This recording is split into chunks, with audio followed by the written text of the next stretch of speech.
What I would like to do now is ask you, for those of you who can stand for a moment of silence.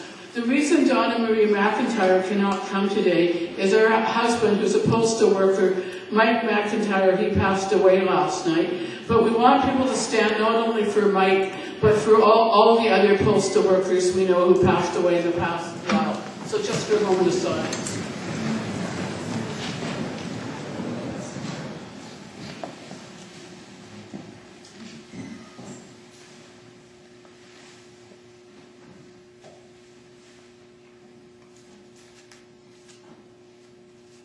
Okay, thank you very much.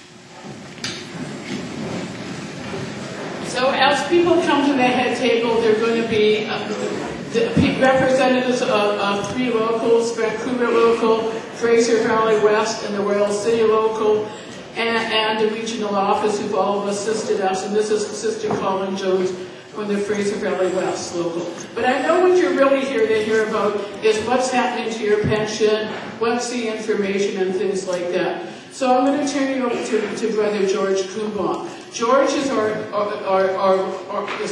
National Secretary Treasurer of CUPW, and he's also on the Pension Advisory Committee, and so he's the person who can give us the latest update. So without further ado, I'm going to turn you over to George. Well, thanks very much, Sister Pollock, for that introduction. And I want to really extend a welcoming to all the sisters and brothers here, retirees. It's just it's amazing that we've been able to fill a hall like this. I wish our general membership meetings could be as well attended. And really, it's the sisters and brothers in this hall that have built this union. And so it is discouraging for me when I attend general membership meetings and not seeing this level of participation. And I really congratulate you for coming out today. And I hope that the information that I provide to you today is useful and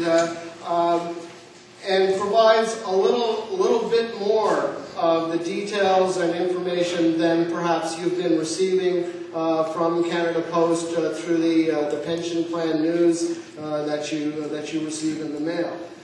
So the focus on today, though, is on the Canada Post registered pension plan. So anyone here that retired before October 1st, 2000, you are under the public service superannuation plan, and the information here really doesn't affect you at all. The public service superannuation is, while it is under attack by the current government in respect of the current plan members, we have heard nothing from the government about changes respecting the public service superannuation benefits that are being paid to retirees. However, the Canada Post registered pension plan that started on October 1st, 2000 is in a precarious situation, and I think the plan members, both the current members as well as retirees, need to have this information so that they can participate in whatever actions need to be taken in order to protect the interests of the current plan members as well as of the retirees. So it's clear that public sector pension plans are under attack, not only in the federal government, but in provincial and municipal plans across the country. And we always hear in the media about the gold-plated pension plans enjoyed by public servants and or by civil servants. And you know, based on the pension funds that you're receiving on a monthly basis, your pension plan is not gold-plated. It is a very good pension plan. It's an excellent pension plan. It's providing a very good return based on the contributions that were made while you were working, And the indexation part of the plan is very good, especially in comparison with other pension plans across the country, and especially in comparison with pension plans in the private sector. But to say that it's gold-plated is, I think, is a misnomer. But the way in which public sector pension plans, or public sector unions, including the CUPW, responds to these attacks will shape the future of public service pension plans. And so in this presentation, I'm going to focus on a number of things. First of all, what's the nature of the current pension problems, and how should CUPW engage in discussions to best protect the pension interests of the members and of the retirees. I'm going to talk a little bit about past private and public sector experiences that demonstrate the type of engagement that needs to be taken on going forward. And I'll also talk a little bit about the legal arguments that CUPW has available to it to best protect the plan of the members and of the retirees' interests. So while I'm going through the plan, however, I'm going to be using some terms and some pension plan terms. And if anyone is unclear as to what what some of these terms mean, please put up your hand so that I can provide further explanation, because some of it can get quite technical, and depending on, and I know that there's a wide variety of knowledge about pension plans in the room today. So right now, the Canada Post Pension Plan is severely underfunded on a solvency basis. And when I say a solvency basis, I mean that a pension plan is evaluated in two separate ways. They're evaluated on a going concern basis, which assumes that the pension plan is going to continue on and on and on forever, with new members coming in and members retiring. A solvency basis evaluation, however, assumes that the pension plan winds up on a particular day and has the obligations that have built up among the current plan members as well as among the retirees. And in that evaluation is a determination of how much money would be required to buy annuities from the insurance industry to provide the incomes, the pension income, to the retirees that are members of the plan, as well as meet the obligation that is built up among the current plan members. And it's the solvency evaluation that is the problem with the Canada Post Pension Plan right now. On a going concern basis, the Canada Post Pension Plan actually is in a surplus of some I think it's $83 million surplus in the going concern. But on a solvency basis, it's underfunded. There's close to a $6 billion deficit, which means that it's about 72% funded, which then translates out that if someone is receiving $1,000 a month in pension and the plan is wound up, there will only be enough money in the plan to pay $720 a month to that individual going forward. So, under the pension regulations, when a plan is in solvency deficit, the employer has, or the plan sponsor, has a certain period of time to make additional payments to bring the plan up to fully funded status. And under the current rules, pension plans have 5 years in which to fund up a solvency deficit. So if there's a $5 billion deficit, then the plan sponsor would have to make additional payments of $1 billion a year over the 5 years to eradicate that deficit. So in a very real sense, Canada Post is insolvent, because in order to satisfy its current solvency deficit, it needs to make payments in the realm of $1 billion a year over the next 5 years, and it's highly improbable that the federal government will step in and make those payments on behalf of the pension plan members. Now, if the CUPW enters into discussions with Canada Post and ultimately with the federal government, there is more of a possibility that CUPW will be in the best position to protect the members and to preserve the most important elements of the pension plan.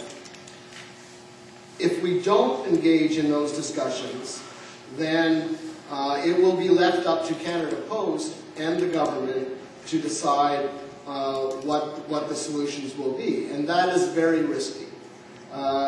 We know that the federal government does not like postal workers. We've seen how they've reacted to us in the past, and we don't believe that Harper's current difficulties will change his spots at all. So we don't want to end up in a situation where a solution is imposed on us. Now, we're aware of the details of various arrangements made in a number of private and public sector negotiations at both the federal and provincial levels around other pension plans that ran into difficulties. And in these cases, the unions and the pension plan sponsors, or the pension plans themselves, engaged in negotiations, and those negotiations led to results that protected the pension interests of the union members and the retirees, and also maintained the pension plans as defined benefit pension plans.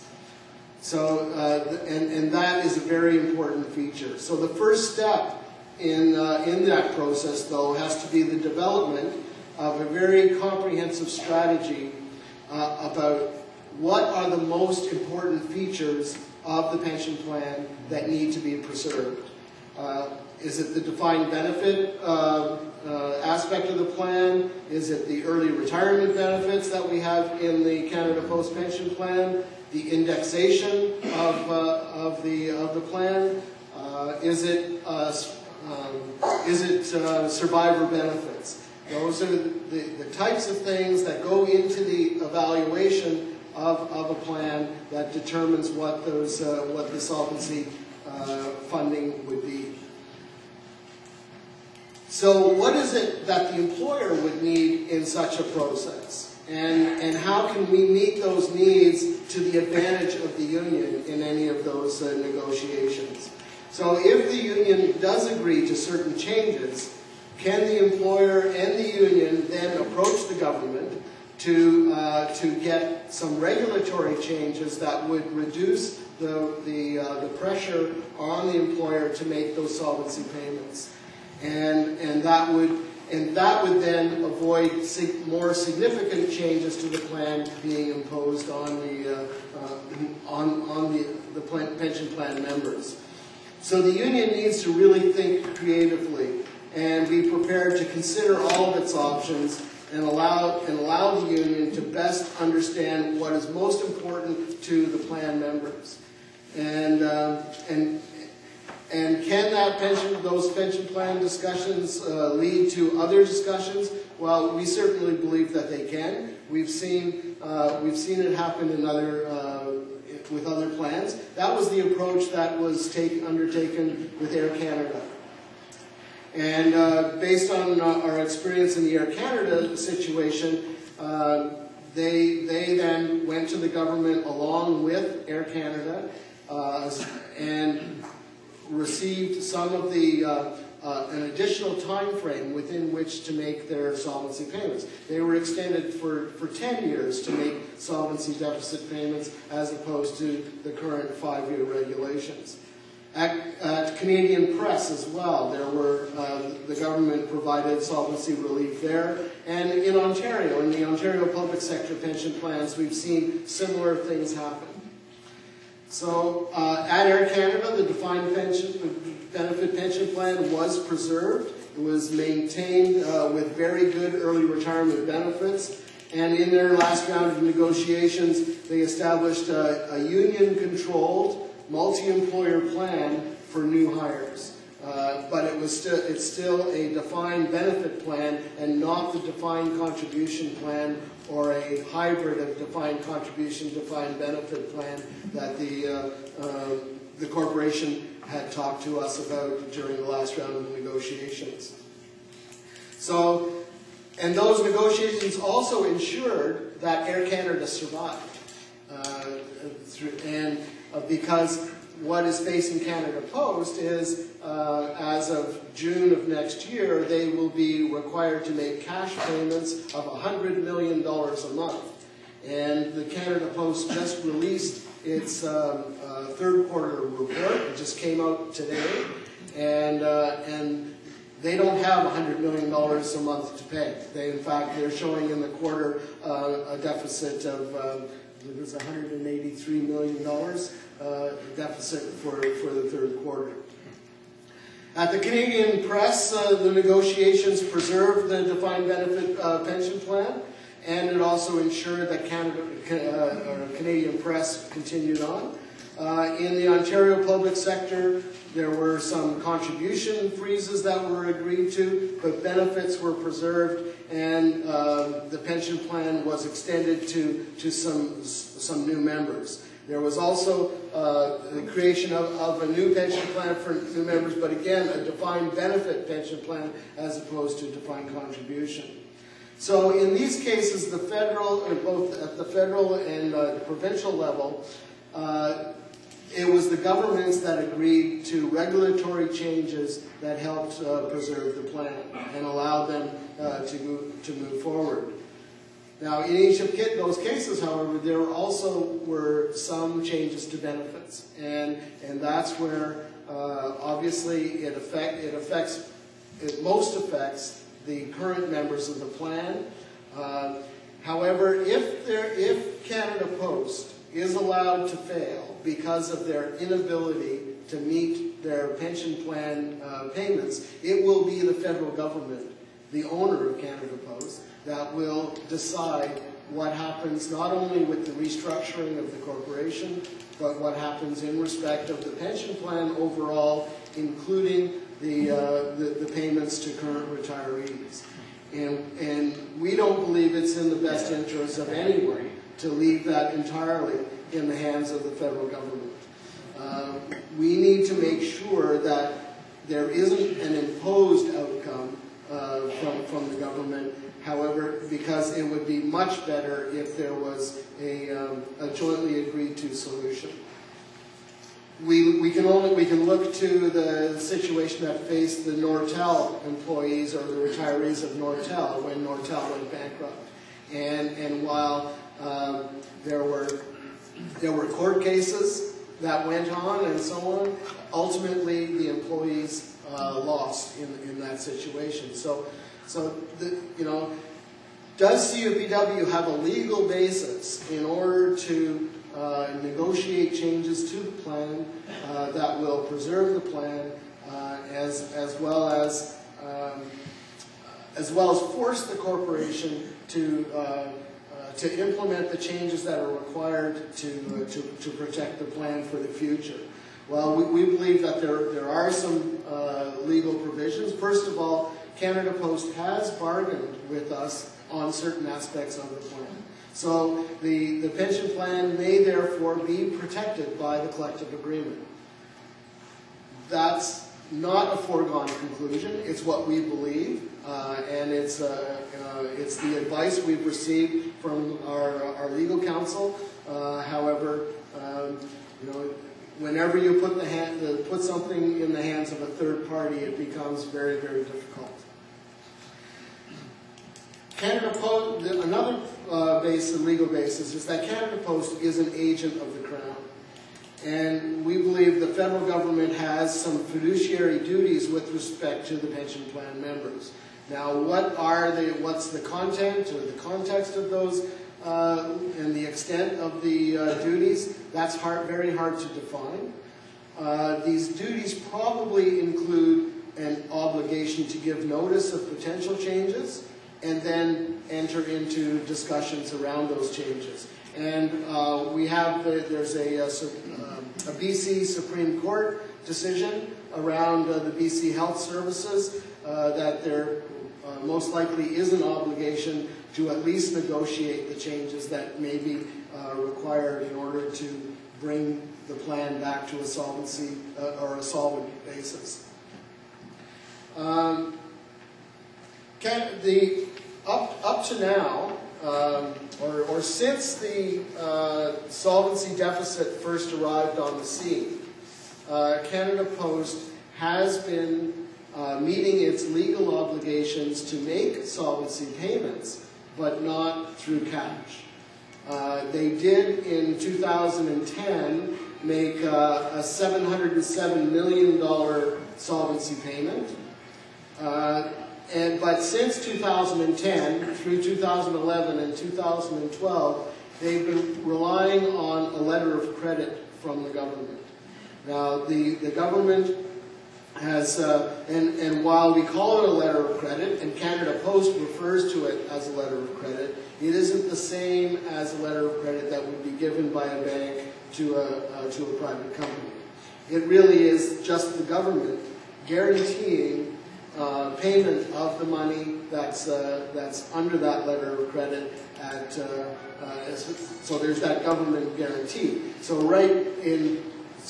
from 2010 to 2012, the solvency payments have just been drawing on that letter of credit to the point of, to the tune of about $1.3 billion.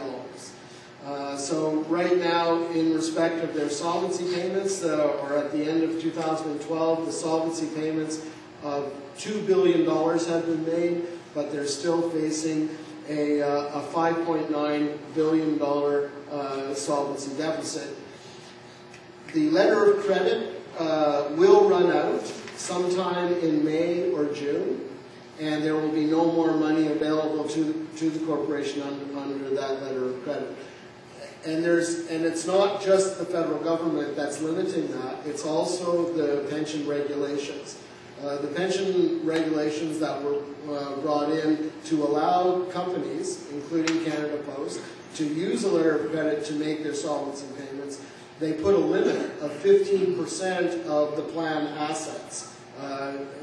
Could be, you could have that much of a letter of credit, and that's in May or June is when Canada Post will reach that 15% of the plan assets under the letter of credit. So that's when the corporation will have to face the music of $100 million cash per month, and we're not certain that, we know that Canada Post doesn't have that sort of money, and we don't know right now what the corporation is going to do when they hit that wall.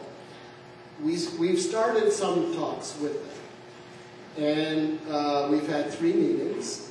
At the first meeting, we essentially said, or asked them, are you willing to talk to us? It took them a while to get back to us to say, okay, yes, we will talk to you, but what is it that you want? And we said, we're not going to make any proposals around changes to the pension plan until Canada Post lays out in a fully transparent manner what their plans are, their operational plans are going forward. You know, how far is postal transformation going to reduce the workforce? Will we end up with only 3 or 4 sorting plants across the country servicing all of Canada? That type of information. And that's what we put to them at the second meeting. And their response initially was, well, we have no operating plan. And what they were actually saying is their operating plan hasn't been approved by the government because their operating plan includes a deficit in each of the 5 years of the plan. And the government will not approve a deficit operating plan for the corporation. So at the last meeting, or the third meeting that we had with them, we did get the corporation to agree to allow our actuaries, we have engaged actuaries, to be able to speak directly with the actuaries that Canada Post uses to do the evaluation of the pension plan. And Canada Post has agreed that those actuaries can speak to each other on a actuary-to-actuary basis without the interference of labor relations. There will be no representative of Canada Post at those meetings. And so we will, through our actuaries, get the factual information in respect of the evaluations of the Canada Post pension plan and whether or not the assumptions that have been made in arriving at the actuarial evaluations are valid assumptions or are assumptions that perhaps are out to lunch. Our initial, or the information that we've received through the Pension Advisory Council over the last 13 years has been that the actuarial work that's been done has been very unbiased, so that there is a high level of, or a high degree of confidence in the actuarial reports that have been produced. So, but we will get confirmation of that through this upcoming meeting. So the Canada Post pension plan that started in October 2000 with a transfer from the public service superannuation of about just over $4 billion has now grown to be $17 billion. There's $17 billion in market value assets. As of the last valuation, that was June 28th, 2012, and it was it was the evaluation is as of December 31st, 2012, but it was filed with the Office of the Superintendent of Financial Institutions on June 28, 2013, shows that there's a going concern surplus of just over $81 to $82 million and the solvency deficit of $5.9 billion. Some individuals have been extremely critical of the contribution holiday that Canada Post took in 2007 going into 2008. And I think it's a disservice to both Canada Post and to the members of the pension plan to say that that is the reason that the corporation or the pension plan is in the situation that it's in right now.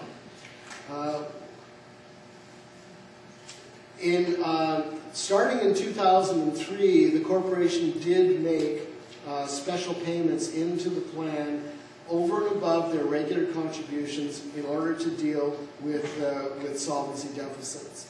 And they made solvency payments to the tune of about $716 million. And in 2007, 2008, when the plan was in a surplus, they didn't make payments in order to recover some of those special payments that they had made. And the recovery was only $373 million. And Canada Post had the legal right to continue with its contribution holiday right to the end of 2008 when there would be a new evaluation made. But when they saw what happened with the markets, they terminated their contribution holiday 2 months early. In October of 2008 is when they terminated their contribution holiday and started making contributions again, because they saw that they were headed for a solvency deficit. Now, in 2009, the deficit, by December 31st, 2009, the deficit was reported at $2 billion. But that too was a little bit, that was an underreporting of what the solvency deficit actually was, because what the actuaries were employing was something called asset smoothing, where if you've got peaks and valleys of the values of your assets, instead of just relying on the very top peak or the lowest valley, they will smooth those numbers across a 5-year period. Well, that's good at times when perhaps you're headed for surplus, and your asset smoothing will actually bring your surplus down. But what happens at the end when you hit a huge valley, like we did in 2008, the previous year's surpluses actually brought that valley up a little bit, which would then give a false conception of what the actual deficit was. But the valuation at that time, though, was $2 billion, and as I said, right now, today, the solvency deficit is $5.9 billion, and the corporation needs to take action in order to fix that. The federal government could provide relief. The corporation has, on its own, asked for some solvency deficit relief, and the government to date has said no. We've only seen the government provide relief to plans where the two parties, the union and the plan sponsor or the employer, have gone together with a proposal to fix the problem. And we anticipate, we're believing that the government is waiting for that type of action before they will provide relief. So I know I've used a lot of technical terms about solvency and going concern and so on, and thrown out a lot of numbers here.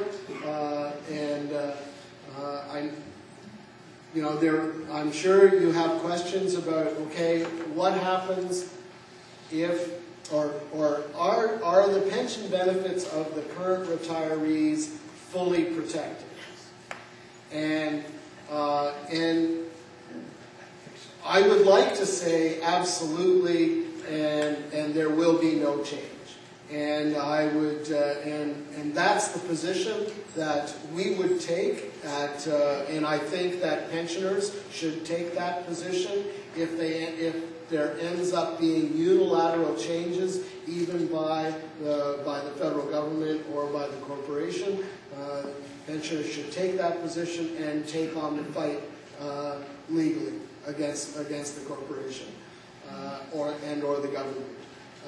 But we all know what happens with legal battles. They get protracted. In fact, you can see the pay equity dispute that Canada Post was ordered years ago to pay up pay equity, and they're just making those payments now. And most of the delays there were because of the legal challenges and the legal fights that went on. So, and more often than not, the end result of a legal battle is not to bring someone whole. You always end up with some loss at the end of it. So we believe that it's best to ameliorate the damage by having discussions and perhaps coming up with a plan that preserves the best parts of the pension plan, talking to the government jointly with Canada Post to get the solvency relief that Canada Post desperately needs by June of next year. With that, I will open up the floor to questions and